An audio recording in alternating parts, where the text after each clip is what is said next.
ఇలాంటి తీవ్రమైన ఆర్థిక నేరగాళ్లను మరి ఫోర్త్ ఎస్టేట్గా ఉన్న మీరు పట్టించుకోకపోతే, మీరు కూడా వీళ్ళని పట్టుకోకపోతే డెఫినెట్గా వాళ్ళు మరింత చెలరేగిపోతారు, మరింత పెట్టరేగిపోతారు.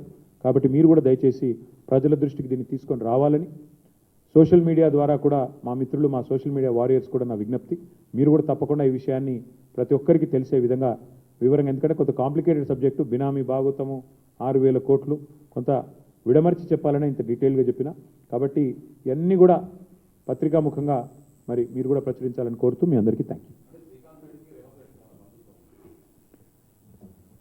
బంధుత్వం ఉందా లేదా కనబడుతూనే ఉంది కదా బ్రదర్. ఇప్పుడు నువ్వు నాకు ఏం కనెక్షన్ లేకుండా ల్యాండ్ క్రూజర్ కొనిస్తావా?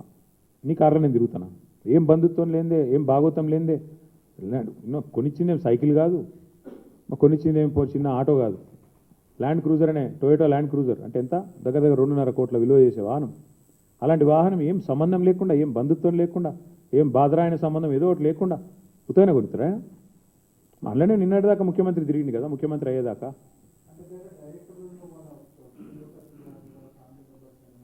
ఆయన పేరు శ్రీధర్ రెడ్డో శ్రీకాంత్ రెడ్డో నాకు తెలియదు. అయితే ఇక్కడ వాస్తవం ఏంటంటే 2018 నేను చెప్పడం కాదు, ఇది 2018లో this is Times of India report.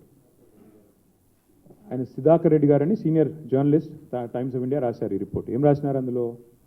IT వాళ్ళు అప్పుడే సస్పెక్ట్ చేశారు ఇది బినామీ కంపెనీ అని. నేను చెప్తాను లేదు ఇది